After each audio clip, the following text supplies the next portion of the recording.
This is problem 7.6. It's on page 375. It says to determine the internal forces at point J when the angle alpha is 0 degrees. So last we were at the last problem, 7.5, where the angle alpha was 90 degrees, the 500 Newton force was horizontal. Now that 500 Newton force is straight down. So let's determine the internal forces at J, the internal loads, the moment and force load, given that the angle alpha is now 0 degrees. So let's make a free body diagram.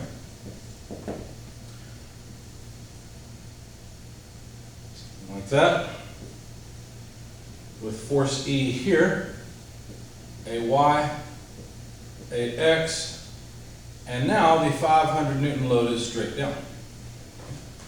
If we sum moments about A as we did in the last problem, taking counterclockwise to be the positive direction, then let's see, it looks like the 500 Newton load will cause a positive moment, so 500 Newtons multiplied by its moment arm. Well, how far over is it? Well, it looks like it's 150 millimeters over. So 150 millimeters.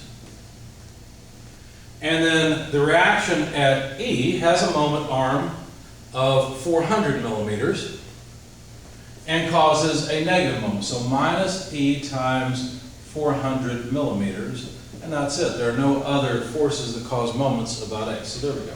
From this, we can calculate E, the reaction at E at least, as 187.5 newtons.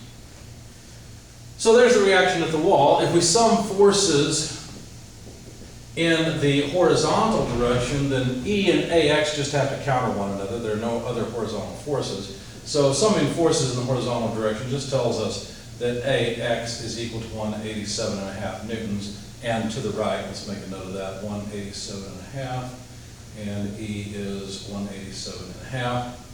And then summing forces in the vertical direction would tell us that AY has to counteract the 500 Newton force because we have to have force equilibrium in the vertical direction. So AY is 500 newtons. We'll transfer that over here. And now we solve the overall free body diagram. Okay, so we don't need these equations anymore. And in fact, since we want to find the loads inside of the material at point J, we really don't need all of this free body diagram anymore either. We're going to cut the body here. And consider what the shear must be. Well, the shear has to be in this direction now, doesn't it? It has to be equal and opposite to AX, because look, AX is going to try to pull the body this way. We've got to pull just as hard the other way to keep the body from accelerating horizontally. Similarly, there must be an axial force, let's call it F, of 500 newtons pulling down to counteract AY. Now you might look at this and your intuition says, well, F countering AY makes sense, but isn't AX and V offset, and so that would tend to cause rotation? You're right, it is. But that's why we have another load to counteract that. If the rotation that AX and V tend to cause clockwise, we must have a moment trying to cause counterclockwise rotation. And that moment, if you saw moments about A, for example, you get this moment M, and as well as V times the distance between A and J, 100 millimeters.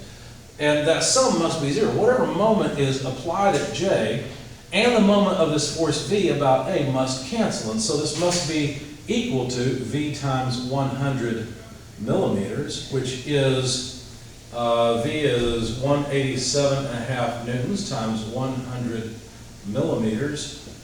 We go ahead and convert. Well, let's not do that. So this would be what?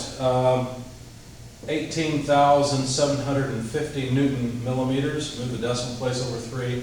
And so the moment in the material would have to be 18.75 Newton meters of moment within the material at J. So we've got our axial force, we've got the shear force, and we've got the moment. If you remember the last problem, 7.5, when the 500 Newton force was horizontal, notice that there was no axial force. That makes sense. If the 500 Newton force is pointing straight down, it's trying to pull this away from point J. Whereas if it's horizontal, like it was in the last problem, then it's trying to shear. It's not trying to pull it down away and making J just come apart and fracture in the vertical direction. So 18.75 Newton meters for the moment, 187.5 newtons, let's not forget that, for the shear, and 500 newtons for the axial force.